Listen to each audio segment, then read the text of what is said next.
Welcome to Real Rockford Files, for tales of the paranormal, supernatural, and the flat-out unbelievable. Today I'm going to be sharing ghost stories from Kansas. Let's get into it.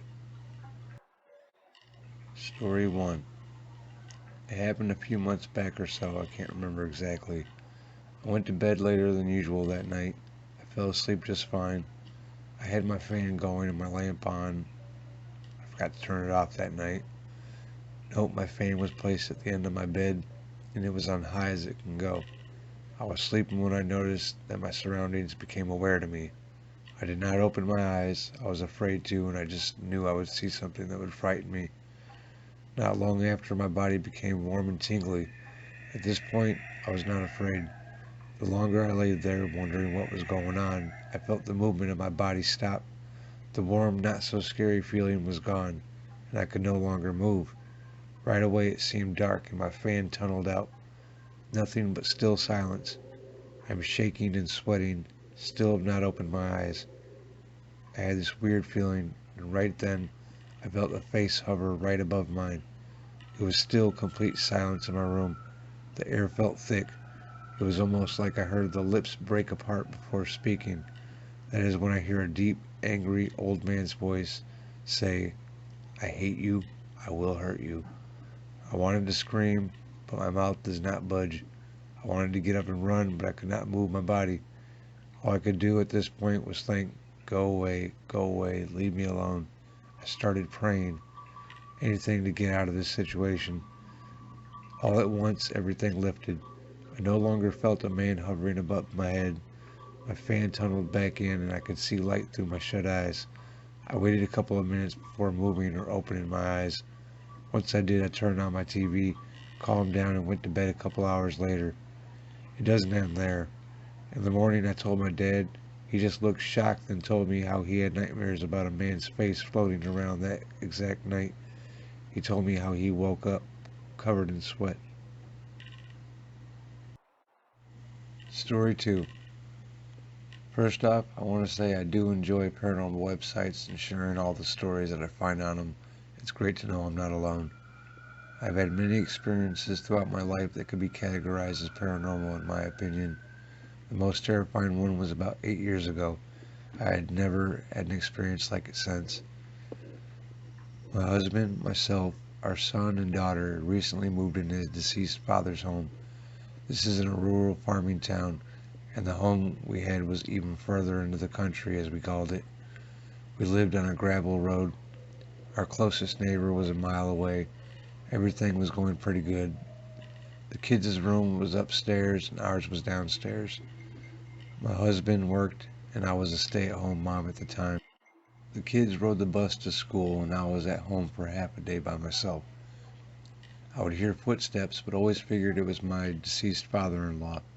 We had hardwood floors and it always sounded like heavy boots were walking around upstairs. Shortly after moving in, my daughter, who was 4 at the time, said she had made a new friend.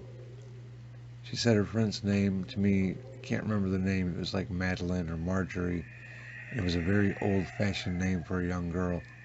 She said her new friend lived in our pasture by the pond. She said her friend was a little girl just like her. She said her friend had brown hair and wore a dress that she would come visit her in her room and play. They played dolls. This went on for about a month. My daughter talked about her like she was one of her friends from preschool. I just thought it was an imaginary friend. My son never spoke of his friends like this. He was 6 at the time. One day my daughter was upset, worried about her new friend.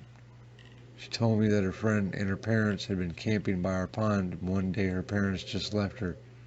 She said that her friend was alone and had been alone a long time. We never had any camp on our property. The pond could be seen from our back door. No one was ever there or could even get to it without driving past our house and through our yard. Not to mention we raised English Mastiffs, so nothing got past them without us knowing. It kind of freaked me out, so I would try and change the subject when she would mention her friend. Then one night the kids were upstairs asleep in their beds, and my husband and I were in our room asleep. All of a sudden I woke up. I could feel eyes on me. I knew someone was in the house. couldn't hear anything. I could just feel it. I sat up in bed trying to be extra quiet to just listen to the house. Nothing, not even the sound of ticking clocks. An eerie silence. I laid back down thinking I was being paranoid. I was laying on my back. Our bed faced our bedroom door. I was on the side of the bed closest to the door. All of a sudden I see a small head peeping from around the door. At first I thought it was my daughter. I said, her name, "What are you doing out of bed?" No response, but the little head quickly moved out of my sight. I sat up again, called my daughter's name out, and nothing. My daughter would have came in and said something immediately. I laid back down at this point. I was very scared. I knew for sure what I had seen. I knew I was awake. This wasn't a dream state. My husband was snoring next to me. He was a very heavy sleeper. Then while lying there, the little girl appeared in my doorway. It was not my daughter. No expression on her face. She had shoulder-length brown hair and a dark blue dress with ruffles on it. I freaked. I literally tried to wedge myself under my sleeping husband. In my head, I started praying. I was saying, "Jesus, please be in my house. Please protect us." Next thing I know, as half of me is wedged under sleeping hubby, other half trying desperately to get under him as well, she is at the foot of our bed. Her face no longer expressionless, but instead looked confused or angry or maybe disgruntled. It's hard to explain.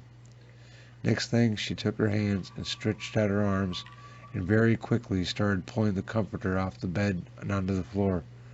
I am totally freaking out but can't scream or move. So in my head, I continue praying to Jesus, only I added my deceased father-in-law's name as well. I asked him to help her. I asked him to guide her to wherever she was supposed to go. I asked him to get her to the light. But most important to me at that moment was to get her out of my house. Next thing I know, it's morning.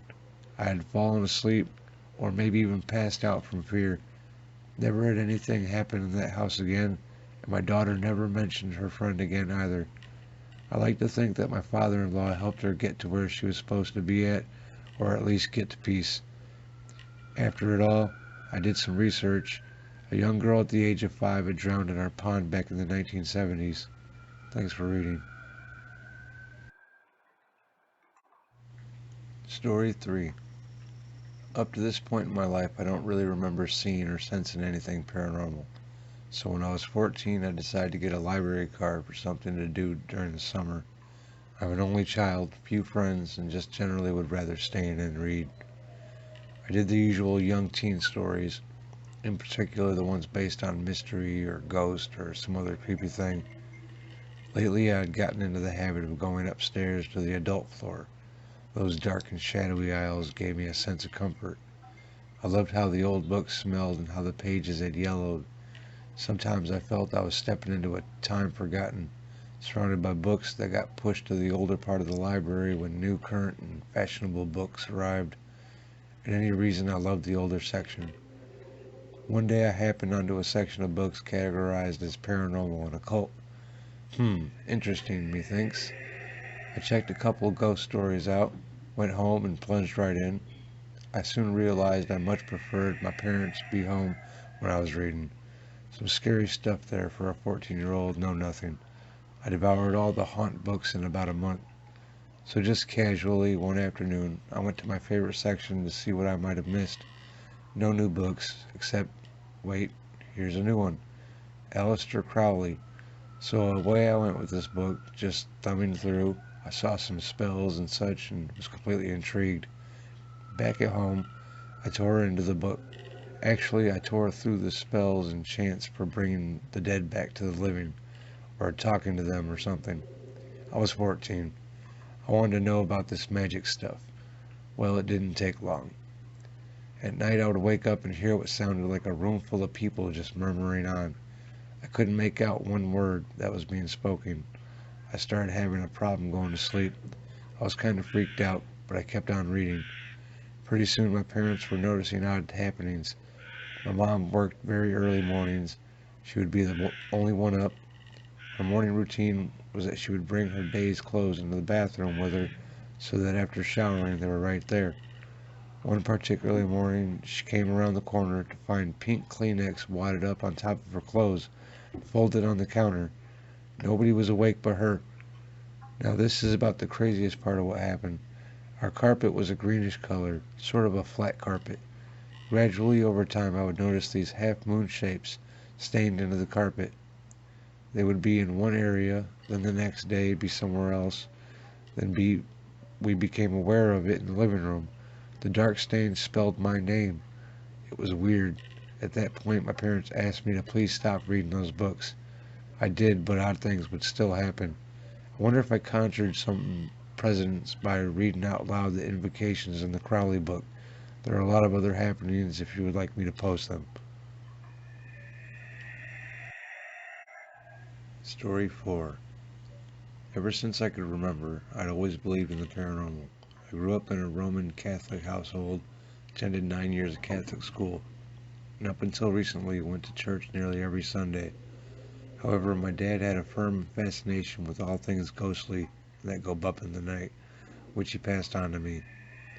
Though I'd never experienced anything myself before my experiences as a CNA, there was always this resolute voice at the back of my mind that told me heaven and hell were not the only things behind death's veil, that the dead could linger around if they so very well felt like it. Later on, I would know this voice was right. Fast forward to the summer of 2014, I was a 20-year-old and living in my parents' house for summer break from college. At the time, I wanted to be a physician assistant, so I'd gotten my CNA license to get healthcare experience under my belt. It makes you more competitive in the application process, but I digress. I'd been offered a position on the night shift crew, which my insomniac self accepted in a heartbeat. Little did I know that night shift would be where I would receive my first encounters with the paranormal. Before I jump into my story, I want to give you an idea how the nursing home was laid out. The facility was comprised of independent, assisted, and healthcare living, the last where I worked. The healthcare area itself consisted of 3 halls, which were connected at a hub that was the nurses' station. First hall and third hall faced each other, while second hall was positioned perpendicular between them. Therefore, if you were sitting down hall 1, you could see down hall 3 and vice versa. This particular night had gone pretty routine, no spooky surprises. I'd have several bizarre encounters before this particular incident, but none of them were nearly as noteworthy. It was around 5 in the morning, and we were waiting for shift change at 6. The other CNA I was with was nodding off, so I told her I'd watch out for the nurse. Bad employees, I know, but she was pregnant and I felt bad. We were sitting at the end of the hall 3. She had been dozing for a few minutes when I looked across at the nurse's station and noticed something odd. Now at the time, I knew something wasn't right. Not in a conscious kind of way, but the kind of way that screamed at me, bookmark this, later on you're going to think that it was a trick of the eye or something, but you are seeing what you're seeing right now, so you better look really hard. Across on the other side of the nurse's station, I saw a head bob, then the rest of the body followed. The person looked to be middle-aged, salt and pepper hair regressing, a mustache, and a bright orange polo shirt. At first I thought it was the med delivery guy. I'd seen him at the beginning of the night, so I thought it was odd that he was back. Not to mention the med guy's polo was purple, not orange. The man stood straight up and walked into one of the front rooms of the first hall. Wanting to know who it was, I got up and went down to the first hall and looked into the first few rooms. Any of the residents who could actually stand or get themselves up were fast asleep. This figure had most certainly not been the nurse. Needless to say, it gave me chills. I'd never seen anything like it in my life, nor have I since then. Part of me still wants to deny it, explain the incident away, but for now, I guess I can say I finally had an encounter with the other side of the veil. Story 5. My whole family can see spirits. I choose not to, in an attempt to keep my sanity. The encounters that stand out in my mind involves Grandma and my mother. First up is my grandma. She passed on due to cancer. Over the following months, I had heard my other family having encounters with her spirit. Mine was a dream encounter. I had dreamt that I had appeared on a beach, which none of my dreams ever had that. I looked behind me and Grandma was walking up to me. We walked along the beach talking. I can't remember what about. The next day I went to my grandpa's for a holiday. I'm at the sink rinsing a cup out when my cousin walks up to me. "So, you had a talk with Grandma?" How in the hell? I hadn't told anyone. Now, my mom's story. Mom passed on in December 2009. The same cousin who told me she knew about me and Grandma's conversation saw Mom go into the light. I'd heard from family she was still around, but everything started for me about 3 days after she passed on. My mom was a notorious pack rat. Out of boredom, I decided to go through the closet of the apartment and do some cleaning. It was about 9:50 p.m. I know this because Dad usually got off work at 10, so I knew I wouldn't be long until he was home. I threw some papers away and I'm positive I heard Mom call my name. I thought, nah, it couldn't be. The next night, I decided to go to bed around 9:30.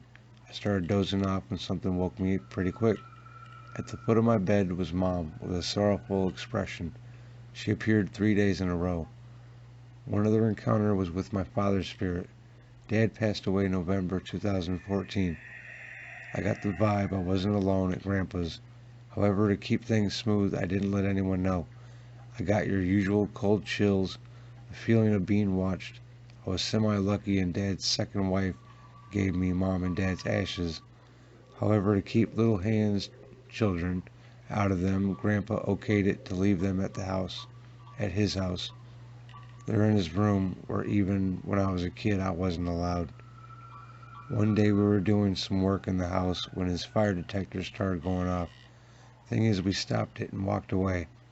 Grandpa left for the hospital temporarily. It seemed as soon as he left, it started going off again. Every time I'd stop it, it'd start up again 5 seconds later. No doubt as to who was behind it. Don't forget to subscribe for more stories. Hope you enjoyed.